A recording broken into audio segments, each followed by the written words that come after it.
정치 마수다 시작하겠습니다. 오늘은 윤희석 국민의힘 선임 대변인 그리고 박수현 전 청와대 국민소통수석과 함께하겠습니다. 어서 오십시오. 안녕하십니까. 제가 왜 조금 전에 선임 대변인 이렇게 강조를 했냐면 오늘 아침 이제 따끈따끈하게 임명이 되셨기 때문인데 이 인선 관련해서는 차차 풀어가도록 하고요. 서울 강서구청장 보선 참패 이후에 쇄신에 나선 국민의힘 소식을 또 다시 집중적으로 다뤄보도록 하겠습니다. 지난 주말에 임명직 당직자들이 총사퇴했지만 김기현 대표 체제는 유지하기로 했고요. 그래서 김기현 2기 지도부 체제가 시작됐다고 볼 수 있는 건데 먼저 김 대표의 말을 들어보시겠습니다. 강서구청장 보궐선거 결과는 우리 당이 변해야 한다고 하는 민심의 죽비였습니다. 절박한 위기의식을 바탕으로 변화와 혁신을 통해 당의 체질을 개선하겠습니다. 당의 혁신기구를 출범시키겠습니다. 국민의힘이 완전히 달라졌다는 평가를 받을 수 있도록 당의 전략, 메시지, 정책, 홍보 등 모든 분야를 망라하여 혁신하도록 권한을 부여하겠습니다. 당과 정부, 대통령실과의 관계를 보다 건강하게 하겠습니다. 당정대 관계에 있어서 당이 민심을 전달하여 반영하는 주도적 역할을 강화하겠습니다. 네, 이 마수다 직전에 나갔던 리포트에서도 전해드렸는데 오늘 아침에 나왔던 김기현 2기 당직 인선도를 다시 한번 좀 정리를 해드리면 그래픽으로 정리가 돼 있습니다. 신임 사무총장에는 TK 재산의 이만희 의원, 그리고 지명직 최고위원회는 비례의 김혜지 의원, 정책위 의장에는 수도권 3선인 유의동 의원, 수석 대변인에는 박정아 의원, 그리고 오늘 이 자리에서 나와 계신 윤희석 대변인이 선임 대변인으로 새롭게 임명이 됐습니다. 자, 국민의힘은 주말부터 오늘 아침까지 굉장히 일정들이 숨가쁘게 돌아가고 있는데 전체적으로 이제 당직자들 총사퇴한 것 그리고 새롭게 임명된 것 이 과정들 전체적으로 어떻게 보고 계십니까? 예. 우선 이번 강서구청장 선거를 민주당의 입장에서 보면 민주당이 잘해서 국민께서 민주당에 승리를 주신 게 아니다라고 하는 것을 우선 말씀을 드리고요.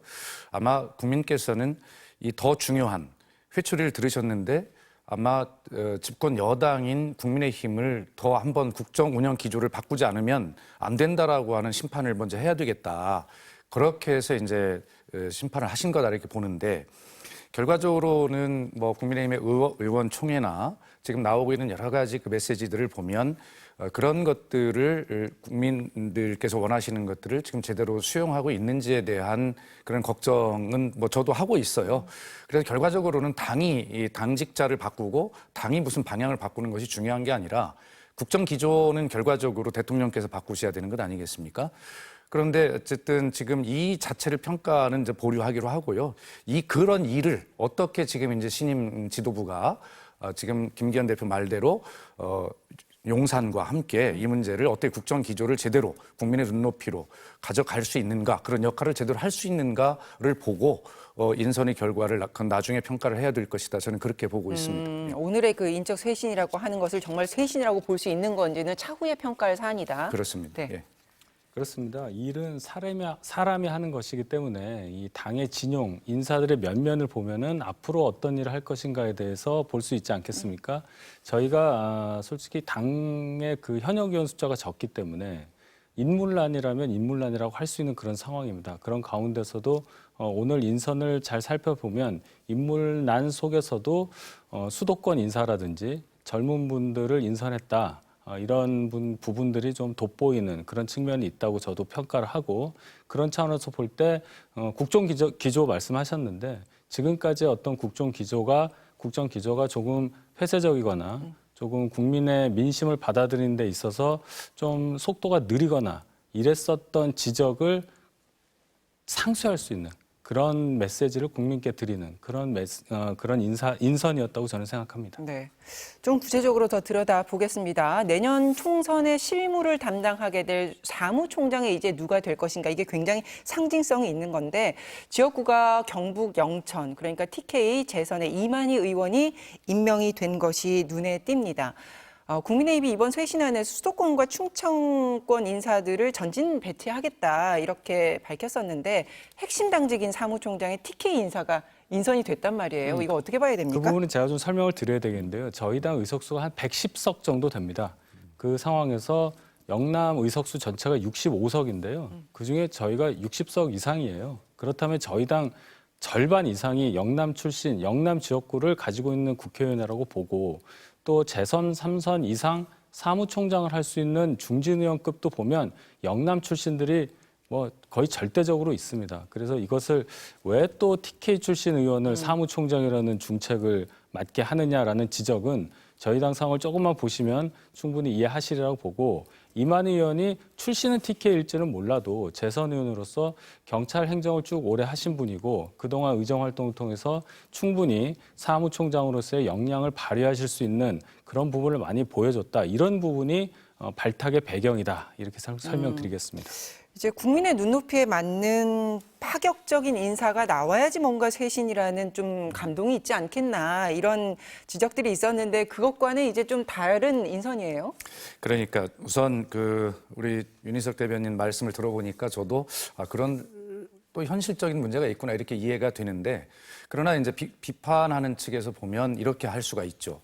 지금 왜 국민의힘이 4시간 동안이나 의원총회를 한다는 것은 굉장히 큰 문제거든요. 네. 의원총회라는 게 보통 뭐 1시간이나 이렇게 하는 것인데 굉장히 이제 위기 상황에서 긴급 비상총회를 의원총회를 열었는데 이준석 전 대표의원을 기자회견 말대로 거기서 나온 발언들 치고는 정말로 뭐 한가한 소리들만 너무 한다라고 하는 것인데 그것이 왜 그러냐면 일부 그 비평가들의 평론을 보면 국민의힘이 예를 들어서 공천만 받으면 당선이 되는 영남권 의원들이 주로이기 때문에 그 당의 어떤 대통령 국정 운영 기조를 바꿔라라고 하는 이야기를 굳이 껄끄럽게 하지 않아도 나는 공천 받으면 당연히 당선될 텐데 뭐로 그런 이야기를 할까? 그렇기 때문에 지금 이번 강서구청장에서 세게 회초리를 맞았음에도 거기에 걸맞는 정도의 지금 발언이나 이런 것들이 나오지 않고 있다라고 하는 것이거든요. 그것이 이제 국민의힘이 가지고 있는 한계일 것이고 또 민주당도 역시 보면 호남에 집중돼 있다거나 뭐 이런 어떤 구조들 뭐 이런 구조들이 양당의 변화, 국민의 민심과 자꾸 떨어지게 하는 이런 어떤 구조적인 요인일 수가 있어요. 그런 측면에서 보면 뭐 그런 현실적인 일은 있지만 그 TK 출신의 의원을 사무총장이 다시 임명했다라고 하는 것은 제가 말씀드리는 측면에서 보면 비판의 소지는 여전히 남을 수 있다. 그러나 아까 말씀드린 대로 그렇다 하더라도 그 역할을 앞으로 어떻게 해 나가느냐에 따라서 결과적으로 평가를 해야 될 일이다라는 입장은 계속 유지하고 싶습니다. 네.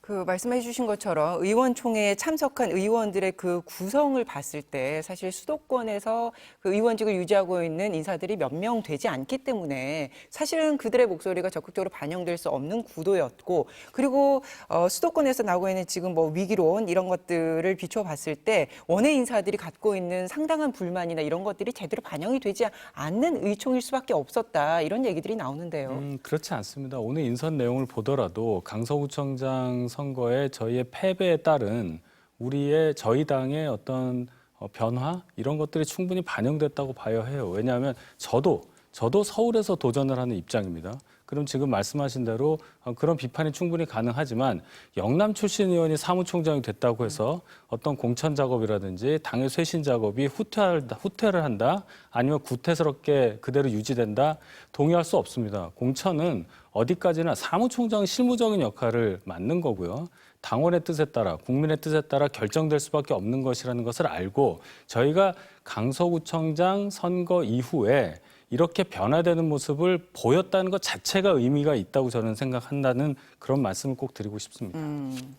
알겠습니다. 그 어제 의총의 분위기는 말씀하신 대로 4시간이 넘을 만큼 굉장히 뜨거웠다고 하고 그래서 이제 그 분위기에 대해서 여쭙던 건데 비운계 일각에서는 이제 김기현 대표 체제 유지에 대한 날선 비판이 나오고 있지 않습니까? 오선 서병수 의원의 그 페이스북 내용도 저희가 자료를 준비를 했는데 결국 국민의 소리를 전달할 결기가 없다면 물러나라. 집권당 대표 자리는 당신이 감당하기 버겁다. 결국에는 김기현 대표가 물러나야 된다. 이제 이 목소리란 말입니다.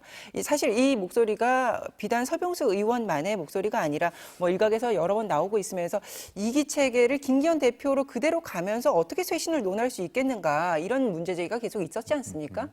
그러니까 어제 이제 의원총회에서 상당히 좀 지도부 사퇴를 요구하는 이런 목소리들이 있었을 있을 것이다라는 기대도 있었고 사실은 그렇게 해야만이 국민의힘이 정말 이번 그 강서구청장 선거 결과를 좀 뼈아프게 받아들이고 있구나 이렇게 될 텐데 우선 그 제일 먼저 발언에 나선 의원이 이용 의원이라는 분인데 이분은 윤석열 대통령 후보 시절에 아마 수행을 했던 그야말로 가장 가까운 분이 가장 먼저 발언을 하면서 발언의 방향을 단결해야 한다 이렇게 지금 어떻게 보면 가이드라인을 딱 내준 것처럼 이렇게 이제 됐지 않습니까?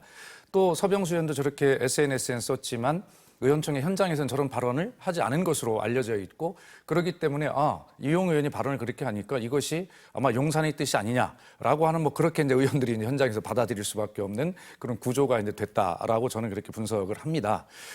그런 측면에서 보면 오늘 그 이준석 전 대표의 그 기자회견은 사실 국민의힘이 정말 뼈아프게 한번 들여다봐야 될 내용이 아닌가 저는 그걸 생각을 했거든요. 물론 그 말은 국민의힘에게만 해당되는 것이 아니라 민주당도 타산지석으로 삼아야 될 중요한 말이더라고요. 네. 그래서 하여튼 저는 다시 한번 말씀드리지만 이 김기현 대표 체제가 유지되는 것 제대로 이제 그 정말 유지를 하려면 아까도 계속 말씀드립니다만 지금부터 김기현 대표가 스스로 말씀하신 것처럼 이 당정대의 관계를 어떻게 변화를 주느냐라고 하는 것에 이 체제의 유지가 달려 있다. 저는 그렇게 생각을 합니다. 네. 이준석 전 대표가 오전에 이제 기자회견을 열어서 집권 후에 오류를 이제 윤 대통령이 인정을 해야 되고 결자 의지가 필요하다. 뭐 그걸 비롯해서 이제 당과 대통령실의 관계에 대해서 뭐 구체적인 얘기들을 굉장히 많이 했어요. 그 부분은 조금 이따 또 짚어보도록 하고요. 그래서 이제 여쭙고 싶은 것은 그래서 1기, 2기 이렇게 쉽게 좀 나눠서 표현을 하겠습니다. 그럼 김기현 대표의 1기 체제와는 다른 2기 체제를 과연 인물이 바뀌지 않은 김기현 대표가 보여줄 수 있을 것인가? 어떻게 보십니까? 제가 좀 설명을 드려야 될 게 김기현 대표가 당원 100%의 선거에 의해서 당대표가 된 게 이제 한 7개월 됐습니다. 그 1기가 이제 끝났다고 보고 그 1기가 끝난 시점은 어제 의원총회를 통해서 사실상의 재신임을 받았다. 그 시점부터 2기라고 보는 것이죠. 저는 김기현 대표 2기 체제가 사실상의 비대위 체제라고 생각합니다. 사람은 같습니다만은 지금 상황이 비상 상황이고 비상 상황임에도 불구하고 대표 체제를 유지할 수밖에 없는 상황. 즉 총선이 6개월밖에 안 남았다는 거예요. 지금 총선도 많이 남아 있고 선거가 그렇게 가까이 있지 않는다면 비대위 나온다는 주장을 수용할 수도 있을 수 있습니다. 그런데 6개월이라는 시간 동안에 새로 비대위가 들어와서 비대위로서의 어떤 정책성을 찾고 그 가운데 총선 준비를 한다는 것은 대단히 어려운 일이라고 생각하고요. 또 특히나 저희가 비대위 체제를 꽤 오래 해봤는데 비대위를 여당이 하고 있는 상황, 거기에 대해서도 국민들께서 지적을 하실 수밖에 없는 것. 그리고 비대위는 정식 당대표 체제보다 약합니다. 그런 상황에서 총선을 준비한다는 것과 김기현 대표 체제를 오랜만에 비대위 체제를 벗어나서 정식 당대표 체제를 어렵게 세웠는데 7개월 만에 이걸 마감을 하고 비대위 체제로 가는 것보다는 우리가 더 민심을 받아들이고 정책 방향 이런 것을 수정해서 총선에 대비하는 것이 훨씬 더 낫겠다는 판단을 한 겁니다. 여기에 대해서는 아마 이견이 없을 걸로 보고요. 다만 자세를 김기현 2기라기보다는 김기현 비대위원장의 새로운 출발이다. 저는 이렇게 명명하고 싶습니다. 그래요. 그 6대 실천 과제라는 것을 오늘 이제 최고위 이후에 발표를 했어요. 그러니까 구체적인 쇄신안이 담겨 있는데 사실 내용을 보면 앞으로 혁신기구 당 혁신기구를 출범시키고 총선 준비 기구도 조기에 출범시키고 인재 영입위도 별도로 구성하겠다. 그리고 당내 소통을 강화하고 당정 관계를 좀 재정립하겠다. 당 역할을 더 강화하겠다. 이제 이런 내용인데 굉장히 어떻게 보면 원론적인 내용들이란 말입니다. 그래서 이 각각 기구들이 설치가 됐을 때 그 기구에 어떤 인물들을 앉힐 것인지 그걸 통해서 과연 보여줄 수 있을 것인가 또 이런 기대감도 있는데 어떻게 보세요? 제가 좀 말씀을 드리면 그런 거 다 좋습니다. 정책 방향의 뭐 변화도 있어야 될 것이고요. 한데 이제 저희들이 이제 뭐 윤희석 대변인이나 저나 그 원외로서 이제 뭐 지역 주민들과 국민들 속에서 살고 있지 않아요. 네. 그런데 국민들께서는 저희들이 뭐 이건 이렇습니다, 저건 저렇습니다 가르쳐드리지 않아도 무엇이 잘못되고 잘 되는지 금방 다 알고 계세요. 지금 김기현 대표 체제가 2기로 안정되기를 저도 바라고 또 보수 정당이라는 것이 쉽게 그렇게 지도 체제를 개편하고 그럴 수가 없는 속성들이 있죠. 네. 현실적인 그 어떤 필요성을 충분히 저도 인정을 하는데 출발은 어디서 해야 되냐면 그 원론적인 정책의 변화 이런 얘기보다도 자 이준석 대표도 오늘 이야기하던데 국민은 뭐가 잘못됐다고 생각하느냐 이런 겁니다. 아니 해병대 그 최상병의 안타까운 죽음에 대해서 왜 대통령실이 개입한 것 같은데 왜 그런 것들에 대해서 빨리빨리 정리하지 않지? 왜 그런 것을 사과하지 않지? 이런 것들이에요. 그리고 지금 민생이 이렇게 고꾸라져 있는데 어떻게 기획재정부 장관은 경제 성장률 전망이 한국이 세계에서 가장 잘 나가고 있다 저런 이야기를 하지? 뭐 이런 것들이에요. 그러니까 강서구청장 선거에서 패배한 문제의 진단 이것을 지금 잘못하고 있다는 생각이 들고요. 국민은 그래 느끼고 계신데 속 시원하게 그런 거에 사과할 건 사과하고 뭐 저는 꼭 대통령께서 사과하라 이런 말씀 드리고 싶지 않지만 그러나 어쨌든 그런 정도의 국민이 지금 느끼고 계신 이런 분노나 이런 것들에 대해서 딱 정리를 하는 것이 출발이다. 그리고 나서 이런 정책들 변화도 이야기하고 그래야 그런 건 신뢰가 되지 않겠어요? 저는 뭐 그런 어떤 순서가 좀 잘못되지 않았는가 하는 생각이 들어요. 예. 그러면 국민의힘과 용산에서는 지금 실제적인 질문을 던지고 있는 이 국민의 목소리를 어느 정도 파악을 하고 계신 거예요? 저희 입장에서야 모두 다 듣고 있다 이렇게 말씀드릴 수밖에 없죠. 이제 말씀하신 것은 왜 들었다고 한다면 그 정도의 반응밖에 없느냐, 뭘 내놓아야 되지 않느냐는 말씀인데 적어도 당 차원에서는 오늘이 첫날입니다. 오늘 이제 인선으로 말씀을 드렸고 차근차근 이 너무나 당연해 보이는 어떤 조치들을 통해서 국민들께서 실감하실 수 있는 그런 메시지를 드릴 그런 상황인 것이죠. 당연한 거를 안 하기 때문에 항상 정치의 위기가 오는 것인데 저희가 그 부분을 뭐 왜 이제 알았냐 하면은 저희가 드릴 말씀은 없습니다만은 앞으로를 본다면 저희가 이제 알았으니 바뀌겠다. 그래서 제가 김기현 2기 체제가 아니고 김기현 비대위라고 말씀드린 겁니다. 그럼 이제까지는 들리긴 했지만 제대로 대응하지 못했다는 부분에 대해서는 어느 정도 인정을 하시는 겁니까? 그래서 선거 결과가 나왔다고 보시는 겁니까? 예, 저는 국민들께서 충분히 지난 1년 반 동안에 윤석열 정부의 국정 운영에 대해서 평가를 하신 결과가 강서구청장 선거 결과에 나타나 있다. 당연히 겸허하게 그렇게 받아들이고 이 상태에서 저희가 변하지 않으면 또다시 21대 총선과 같은 괴멸적인 패배를 또 맛볼 수 있다는 것을 실감하고 있다. 적어도 저는 그렇게 느끼기 때문에 이렇게 된다면 다시는 그런 일이 안 벌어지도록 노력을 하겠죠. 알겠습니다. 그 대통령실 이야기도 좀 해보면 윤석열 대통령은 보선 패배에 대해서 선거 결과에서 교훈을 찾아서 차분하고 지혜롭게 변화를 추진해 나가야 하는 것이 중요하다. 이렇게 당에게 이제 국민의힘에게 메시지를 보냈단 말입니다. 그러니까 여러 언론들이 이 차분하게 굉장히 방점을 찍어서 분석을 했는데 대통령실에서는 차분하게가 아니라 쇄신과 변화의 방점이 찍혀 있는 메시지다. 이제 이렇게 이야기를 하고 있습니다. 자, 김기현 대표에게 하지만 이게 차분하게 그러니까 막 정말 이제 급변하는 뭐 지도부 다 바꾸고 이런 식으로 가지 말고 차분하게 김기현 대표 체제로 변화를 한번 찾아봐라. 이렇게 재신임을 했다라고 해석을 해야 되는 거 맞나요? 저희가 지도부를 많이 바꿔봤습니다.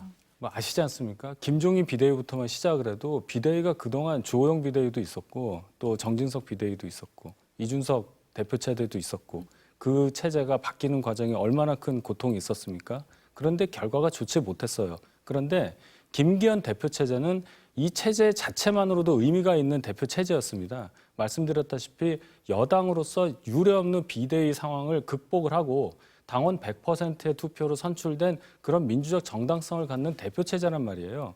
이런 상황에서 또다시 선거 강서구청장 선거 딱 하나를 가지고 대표 체제를 바꾸라고 하기에는 굉장히 무리가 있다는 말씀을 제가 드리고 물론 거기서 나오는 메시지의 엄중함은 저희가 인식을 한단 말이죠. 그러나 6개월 남은 총선을 대비한다는 실질적인 차원에서 보면 김기현 대표 체제를 유지하면서 그 골간이 되는 모든 것을 바꾼다 하는 것이 가장 합리적인 선택이라고 판단을 했다는 겁니다. 그래서 제가 자꾸 반복하지만 김기현 비대위가 출범한 거고 이 김기현 2기 대표 체제는 비상대책위원회에 더한 초비상대책위원회의 모습을 보일 것이다. 이렇게 말씀드리겠습니다. 실제로 그 민주당의 역사에도 보면요. 열린우리당 과거에 노무현 대통령 때 네. 있었지 않습니까? 그때 아마 제가 기억하기로는 재보궐선거가 뭐 7번인가 했었는데 7번 전패를 했어요. 하는데 그때마다 당 대표를 바꿉니다. 그런데 결과적으로 계속 졌거든요. 그러니까 저는 그래서 지금 국민의 이제 요구나 불만이나 이런 목소리가 그래 좀 시원하게 좀 해봐라고 하는 것일 텐데 거기에 미치지 못한다 하더라도 결과적으로는 집권 여당이고 보수 정당인 국민의힘이 그래 강서구청 선거에 졌다고 대표를 금방 바꾼다라고 하는 것은 뭐 전 기대하고 싶지는 않고 그 결과가 그렇게 썩 바람직할 것 같지도 않아요. 그러나 계속 말씀드리지만 이준석 대표는 아마 뭐 그런 이야기를 어디선가 한 것 같은데 아마 2주일이면 결판 날 것이다 이렇게 얘기했는데 국민의 눈높이가 지금 어디에 있는가를 국민의힘이나 민주당이 또 정치권이 지금 제대로 보고 있는가에 대해서 저는 민주당을 포함해서 똑같이 이번에 이제 국민의힘의 어떤 대응 모습들을 보면서 현실적으로 어쩔 수 없다라고 하는 현실론도 있겠지만 그러나 국민의 눈높이를 맞추기에는 태부족한 것 같다. 그러므로 계속 말씀드립니다만 앞으로의 김기현 비대위라고 말씀하셨는데 정말 비대위처럼 하실 거냐. 가장 중요한 핵심은 뭐냐면 지금도 계속 당정일체를 강조하시지 않습니까? 당정일체의 결과가 강서구청장 선거라고 저는 생각을 해요. 다양한 목소리를 용산에 전달할 수 있는 게 당이고 김기현 대표일 텐데 저는 그 성공의 여부가 바로 그렇게 대통령실의 어떤 변화를 주고 당정일체, 소위 당정일체라고 하지만 무슨 소위 수직 직하기관 같은 이런 느낌이 들잖아요. 그것이 아니라 어떻게 대등하게 같이 국민의 목소리를 전달하는 수렴하고 전달하는 그런 창구 역할을 김기현 말씀하신 대로 비대위가 비대위처럼 할 수 있느냐. 여기에 이제 그 문제가 달려 있다 저는 보는 것입니다. 네, 김기현 대표가 오늘 이제 발표를 하면서 당의 주도적인 역할, 그러니까 당과 대통령실과 정부 이 관계에서 당의 주도적인 역할을 부각을 했는데 이른바 이제 국민의힘이 용산 직할 체제를 유지하려는 게 문제다라는 지적이 계속되고 있지 않습니까? 그와 관련된 장경태 더불어민주당 최고위원 발언 들어보시죠. 선거 참패 원인이 윤석열 대통령에게 있다는 내부 지적에도 불구하고 임명직 당직자의 뜬금없는 사퇴로 마무리되었습니다. 용산 출장소답게 꼬리 자르기 쇼를 답습했습니다. 끝내 사과와 반성, 무한 책임은 없었습니다. 선거 참패 수습책으로 당과 정부의 소통을 강화하고 정부의 국민의 목소리를 가감없이 전달하겠다고 합니다. 국정 실패에 회초리를 든 민심을 두려워하기보다 용산만 바라보는 집권 여당이 필요하다는 용산의 의지가 반영된 결과로 보입니다. 대통령실과의 국민의힘과의 관계, 이 건강한 관계라는 기준은 아마 국민들이 잘 알고 계실 것 같은데요. 싫으면 쓴소리도 하고 잘못됐을 때는 잘못된 방향에 대해서 주도권을 좀 국민의힘이 가지고 가기도 하고 그래야 되는데 그렇지 못했던 부분들에 대해서 과연 변화가 가능할까요? 저희가 아주 어려운 과정을 통해서 야당 시절을 마감했습니다. 아주 박빙의 차이로 대선에서 이김으로써 다시 집권을 하게 됐는데요. 그 과정에서 정부 그리고 대통령실과의 협조를 강조하다 보니 말씀하신 당과 대통령실과 또는 당정 간의 뭐 수직적 관계라는 수직이라는 단어가 나오게 됐습니다. 그 지적에 대해서 충분히 일리 있는 지적이라고도 생각을 합니다. 그런데 어차피 뭐 여당 해보셨으니까 청와대에 계셔보셨으니까 아시겠지만 당과 청와대 또는 정부는 다릅니다.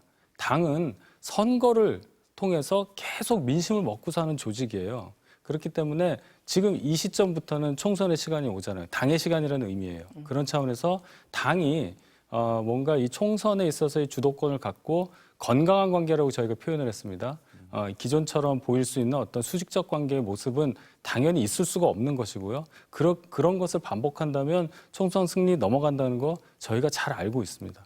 장경태 의원이 이제 저희 당에 대해서 쓴소리를 하신 것은 저희가 달게 받겠는데 이렇게까지 얘기하실 일인가 싶습니다. 박수현 의원 계셔서 제가 좀 말씀을 삼가려고 그랬는데 저희는 적어도 내부에 있는 어떤 사람을 뭐 색출하거나 그런 식의 용어를 쓰지는 않아요. 그런 모습에 대해서 국민들께 어떤 잘못된 표현이라는 것에 대한 반성도 없이 저희 당에 대해서 저렇게 비판의 십자포화를 날리면 저희 입장에서도 받아들일 때 그 메시지가 제대로 전달되지 않는다.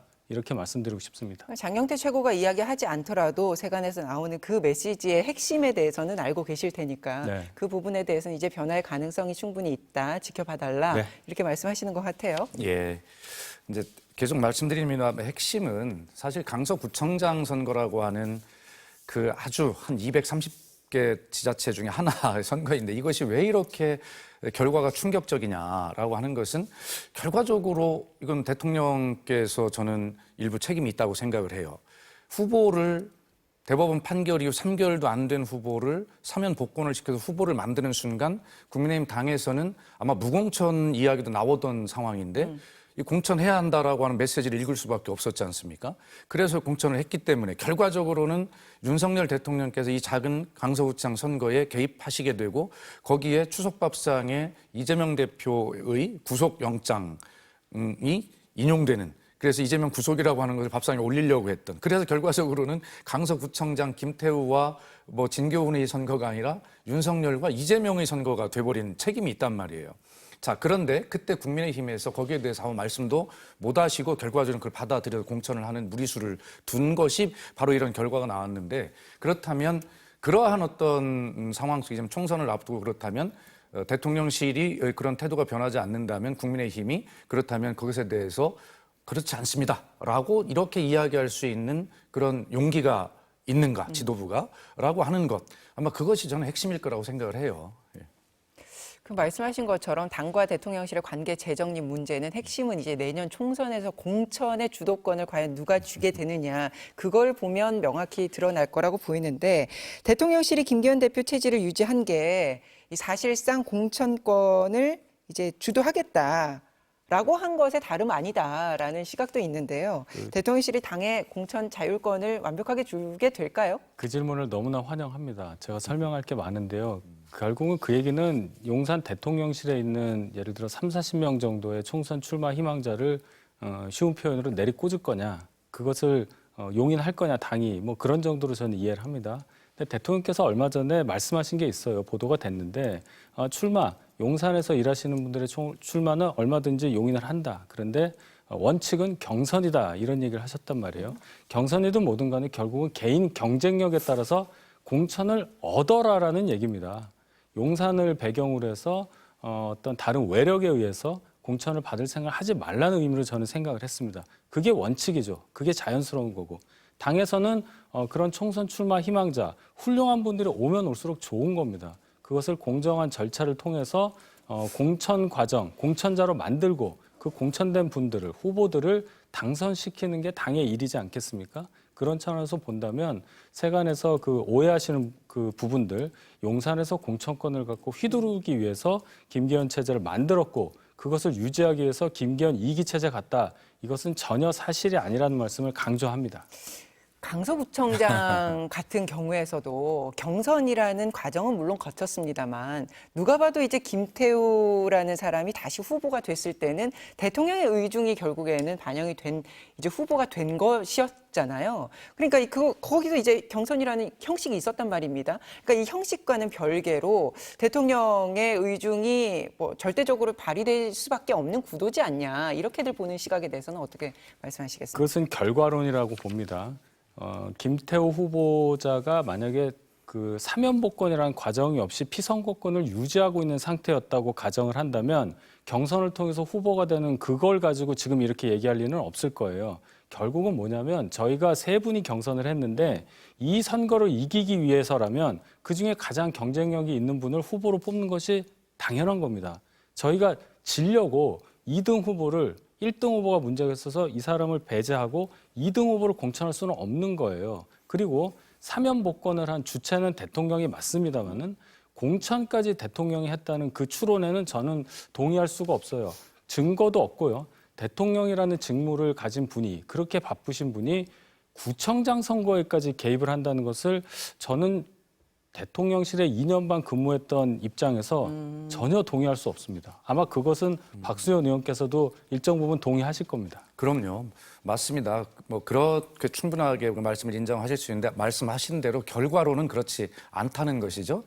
그래서 이제 억울하신 부분이 있겠지만 국민께서 보는 시각은 대부분 그렇게 지금 앵커께서 말씀하신 정도의 여론들이 있는 것이 사실이죠. 그래서 이런 것들을 정치는 그런 것 같아요. 내가 억울해도 국민께서 그렇게 보시는 시각이 있다면 그것을 빨리 수용하고 거기에 응답하는 것이 저는 정치의 본질이 아닐까 생각을 하게 되거든요. 그래서 또 우리 윤석 대변인께서는 당을 대신해서 말씀을 하고 계십니다만 아마 우리가 정치인으로서 이제 기본적으로 국민의 뜻을 받들기 위한 그런 기본적인 어떤 임무들이 있기 때문에 이번 선거에 나타나는 것은 이제 그런 민심이 있다라고 하는 걸 충분하게 좀 받아들이는 것이 훨씬 빠른 길 아닐까 싶습니다. 그 대통령실 이야기가 나왔으니까 총선 채비가 이제 시작되는 모습이에요. 내년 총선에 나설 참모진은 다음 달 중순 이전에 사퇴를 하는 것으로 이제 정리가 됐다 이렇게 보도가 이어지고 있는데 여러 비서관들이 이제 용산을 떠날 것으로 보입니다. 자, 그러면 국정감사 종료 이후에 중폭 이상의 개각이 단행될 수밖에 없을 텐데요. 어떻게 전망하고 계세요? 뭐 당연히 이제 이 개각이나 대통령실이 개편을 보고 이제 국민들은 또 한 번 판단하실 거예요. 예, 강서구청장 선거에서 보여준 민심에 대통령실이 응답하고 있는가라고 하는 것을 보게 될 텐데, 그래서 모르겠습니다. 어떤 개개인들의 면면을 보고 뭐 평가를 하고 싶지는 않지만 전체적으로 국민께서 보실 때 그래 이만하면 대통령실이 이 민심을 제대로 읽으려는 노력을 하고 있구나라고 이제 할 텐데 아마 윤 대통령의 고심이 굉장히 깊어질 겁니다. 그러니까 본인은 이번 선거 결과를 보면 지금의 당의 분위기를 보면 총선은 반드시 대통령님의 얼굴로 치를 수밖에 없거든요. 윤석열 정부의 중간평가이기 때문에 그렇다면 대통령께서 이 개각이나 대통령실의 인선을 통해서 확실하게 달라진 모습을 좀 국민께 각인을 시킬 것인가 아니면 지금 스타일을 그대로 유지해 갈 것인가라고 하는 두 가지 이제 평가 속에서 고심을 하실 텐데 그런데 제가 볼 때는 대통령님께서 오랫동안 이 검사 생활로 이렇게 익숙해 오신 직업인이었기 때문에 특히 이제 검사 무슨 동일체입니까? 그런 원칙이 오랫동안 몸에 배신 분 아닙니까? 그래서 당정일체라고 하는 것을 계속 아마 생각을 하시게 될 거고요. 뭐 그렇게 않고 새로운 변화 속에서 집권 여당이 잘 해나가기를 저는 진심으로 바랍니다만 아마 그럴 가능성에 대해서 국민이 이제 그런 개각이나 이런 걸 통해서 아마 면밀하게 보고 계시고 아까 말씀하신 대로 김기현 비대위가 제대로 역할을 하고 있는가라고 하는 것에 대해서 아마 평가하시게 될 겁니다. 어떻게 전망하고 계세요? 저는 대선 과정에서 보여주셨던 윤 대통령의 승부사적 기질을 믿습니다. 저희가 기억을 이제 좀 돌이켜 보면 선거 2달 앞두고 선대위를 해체한 후보였어요. 그리고 선대 본부 체제로 바꾸고 1월 5일이었습니다. 그날이. 그 다음에 소위 말하는 그 2030을 향한 아주 파격적인 모습들 그런 것을 통해서 굉장히 열세라고 놓여있던 판세를 뒤집으면서 결국 당선이 됐어요. 윤 대통령이 안 변할 거라고 생각하시는 분들도 많이 계시지만 저는 곁에서 그분의 모습을 보면서 변화의 여지를 충분히 갖고 계신 분이다. 그래서 대통령이 되셨다고 평가를 합니다. 지금도 마찬가지입니다. 1년 반 동안의 국정 기조에 대해서 국민들께서 냉혹하게 평가를 하셨다고 받아들이고 계시고 그런 상태에서 총선을 앞두고 뭐 청와대, 대통령실의 인적 개편이 필요하고 또는 내각 개편이 필요한 이 상황이 윤 대통령에게는 하나의 기회라고 생각합니다. 과거와 뭔가 다른 메시지를 전달한다는 거죠. 그런 과정을 통해서 분명히 윤 대통령이 대선에서 얻었던 민심을 다시 한번 환기시키고 당과 정부의 안정을 위해서 큰 모습을 보여줄 수 있을 것이라 저는 이렇게 기대해 봅니다. 오늘 이준석 전 대표가 이제 긴급 기자회견을 열어서 정말 눈물로 호소를 했습니다. 대통령이 그동안에 있었던 오류에 대해서 다른 일각의 목소리를 통해서가 아니라 직접 오류를 인정하고 국민과 소통을 해달라 이렇게 하면서 호소를 했는데 이 메시지가 지금 말씀하셨던 그 부분, 그런 부분이 변화해야지만 국민들이 진정으로 느낄 수 있지 않을까 싶기도 한데요. 저도 이준석 전 대표의 그 기자회견 하는 거를 직접 들었는데 저도 가슴이 울컥하더라고요. 그래서 야, 어떻게 민주당 의원보다도 더 저렇게 야당같이 바른 말을 작심하고 하는구나 이렇게 느꼈는데 아마 뭐 그렇게 그러한 어떤 이준석 전 대표의 눈물을 흘린 것은 뭐냐면 저는 정말 이준석 대표의 애당심이라고 생각하고 그리고 대통령에 대한 애정이라고 생각을 합니다. 그것이 진심이기 때문에 그렇게 꼭 변화가 있어야 된다고 한 진심이 있었기 때문에 눈물까지 흘리면서 이야기를 한 것이 아닌가 생각이 되는데 그 부분을 얼만큼 수용하고 공감하느냐 하는 문제가 결과적으로 이제 대통령이나 집권 여당의 변화의 모습일 텐데요. 어쨌든 저는 진심으로 바라봤어요. 이준석 대표가 말씀하신 한 그 3분의 1 정도라도 좀 집권 여당이 좀 변해서 네. 야당과의 협치도 좀 빨리 복원하고 그래서 정말 함께 손잡고 국민의 미래를 걱정하는 민생을 걱정하는 그런 어떤 정치를 빨리 복원해야 여당도 살고 야당도 살거든요. 그래서 하여튼 그런 측면에서 이준석 대표의 오늘 그 기자회견은 단순히 무슨 뭐 치기 어린 뭐 이런 것이 아니라 정말로 국민의힘이라고 하는 당을 사랑하는 애당심 그리고 대통령을 향해서 정말 성공하기를 바라는 그런 마음이 아주 절절하게 반영된 이준석의 어쨌든 충언이었다. 저는 그렇게 생각을 합니다. 예. 그럼 당 얘기로 다시 돌아와서 그럼 국민의힘은 이번 쇄신안에 유승민 전 의원이나 이렇게 이 전 대표 같이 이렇게 쓴소리를 진심으로 하고 있는 사람들을 과연 포용하는 방향의 어떤 쇄신책이 나올까요? 그거와 관련한 어떤 배경을 짐작할 수 있는 말씀을 김기현 대표께서 어제 의원총회 막바지에 했습니다. 본인이 이준석 전 대표와 윤석열 당시 대통령 후보의 화해를 주선한 사람이다. 이 얘기를 다시 떠올렸단 말이죠. 그 갈등의 한복판에서 2번이나 김기현 당시 원내대표가 중심이 돼서 갈등을 수습하고 결국 대선을 승리로 이끌었던 그런 주역 중에 한 분이 김기현 대표예요. 그 얘기는 이 상황을 정확히 알고 계신다는 거죠. 김기현 대표가 지금까지 쭉 말씀하신 것을 보면 이준석 대표에 대해서 그렇게 적대적으로 발언하는 게 없습니다. 왜냐하면 이준석 대표가 비록 당원권 정지에 징계를 받고 있는 상태이지만 저희 당의 엄연한 당원입니다. 네. 저희 당에 충분히 활용할 수 있는 소중한 자원이란 말이에요. 그런 차원에서 지금 이준석 대표가 눈물까지 흘리면서 호소한 저 부분에 대해서 적어도 당에서는 잘 판단을 하고 받아들일 수 있는 여지가 많다. 그러면 그것을 반영도 제대로 할 거다. 이런 말씀을 드리는 겁니다.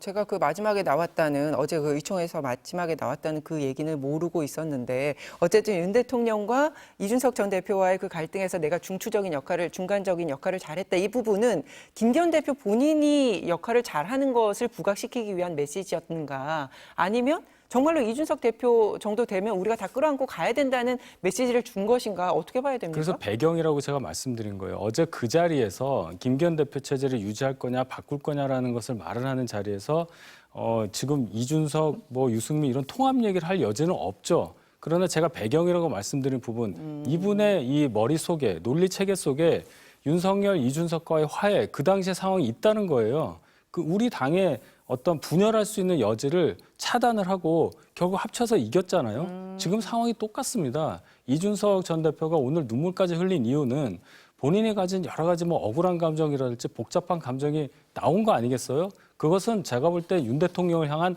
애와 증이 합쳐졌다고 봅니다. 저는 애정에, 네. 애가 애정이라고 봐야 되겠죠. 네. 애정에 더 방점을 두고 싶어요. 그렇다면 저희 당이 너무 잘하는 결과를 낳을 수 있다. 민주당이 곤란하겠지만 저희 그 방향으로 갈 거라고 확신합니다. 국민의힘이 비운 게 다 끌어안는 계기를 마련할까요? 저는 그렇게 하리라고 봅니다. 원래 이제 보수의 가치가 이제 그쪽에 더 있지 않아요. 그런데 이제 저는 계속해서 아마 국민의힘이 이준석 전 대표를 포용하고 공천을 하게 된다면 그게 민주당에 굉장히 불리한 일이 될 거다 이렇게 이야기를 해왔는데 네. 글쎄 그렇게 되기를 바라요. 민주당에게 유불리를 떠나서 집권당이 이렇게 되면 국민께서 불안해하십니다. 그렇기 때문에 또 정치 본령이라고 하는 것은 바로 그러한 데 있는 것 아니겠어요? 그래서 그런 어떤 모범들을 좀 집권당이 좀 잘 보여주시고 그런 걸 통해서 당내뿐만이 아니라 야당과의 협치 구도를 빨리 좀 복원시켜 주시고 그렇게 해서 서로 대화를 해나간다면 국민께서 좀 불안이 덜하지 않을까 하는 생각을 가지고는 있습니다. 예. 네, 국민의힘 이야기를 계속해서 이제 민주당 이야기를 할 시간이 너무 조금밖에 없는데 그래도 국민의힘 마무리하기 전에 요것만 짧게 여쭤보면 오늘 아침에 이제 안철수 의원이 오늘 이준석 전 대표 제명 촉구 기자회견을 열었지 않습니까? 이건 어떻게 보셨어요? 저희 당 입장에서는 그렇게 바람직한 상황은 아니죠.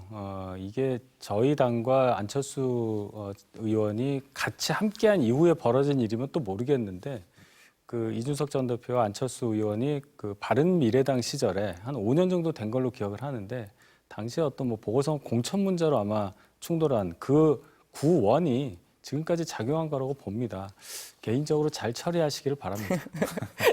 알겠습니다. 시간이 한 1분 반 정도밖에 남지 않아서 민주당의 질문을 좀 포괄적으로 드리도록 하겠습니다. 이재명 대표가 당무에 이번 주에 이제 복귀를 할 것으로 기대가 되는데 복귀를 하면 제일 먼저 그 가결파 5인이라고 불리는 그들에 대한 징계를 혹시라도 하게 될까? 그리고 지금 비어 있는 송갑석 최고 자리에 뭔가 포괄하는 어떤 인사를 앉힐 것인가? 이거 어떻게 전망하십니까? 글쎄 뭐 그렇게 앵커께서 지적을 해주신 이재명 대표가 이 방송을 보신다면 잘 해결하시길 바랍니다. 그런데 실제로 어쨌든 강서구청장 선거 전날인가요? 그 유세를 하면서 우리 안의 작은 차이를 극복해 나가자라고 하는 통합과 화합의 메시지를 냈고 그 뒤로 이제 뭐 정청래 최고라든가라고 하는 분들의 발언도 변하고 있지 않습니까? 네. 그리고 실질적으로 이걸 뭐 색출해낼 수도 없고요. 만약에 그렇게 징계를 했는데 이 문제가 법적 소송으로 비화된다면 어떻게 책임질 겁니까? 누가? 그래서 결과적으로 계속 말씀드립니다만 이 당이든 저 당이든 어쨌든 결과적으로는 정치는 포용과 이런 통합 이런 것들을 통해서 서로 앞으로 발전하는 것이지 결과적으로는 분열과 갈등을 통해서는 발전할 수 없다라는 말씀을 저는 개인적으로 드리고 싶어요. 네. 알겠습니다. 한 가지 말씀드리면 이제 제가 바람을 갖고 말씀을 드렸던 건 아니고 그냥 어떻게 될 건지 전망을 여쭤본 거고요. 네, 어떻게 전망하십니까? 가결파 5인이라는 말이 나오는 상황이 심상치가 않아요. 가결파 1인 한 사람만 징계를 해도 이거는 비명 전체에 대한 징계라고 봐야 되는 거 아니겠습니까? 그런 차원에서 가결파 5인이라는 말이 나온다는 거는 5명한테는 징계를 할 수밖에 없는 상황. 왜냐하면 그 개딸이라고 하는 극렬 지지층의 그 어떤 요구를 이재명 대표가 무시할 수 있는 그런 위치냐. 거기에 대해서 한번 생각해 본다면 이재명 대표도 어쩔 수 없이 또는 뭐 진심으로 바라는지 모르겠으나 징계를 몇 명한테는 할 수도 있지 않나 이런 생각 해봅니다. 희망사항입니까? 아니 희망은 아닙니다. 알겠습니다. 자, 오늘은 여기까지 하죠. 두 분 고맙습니다.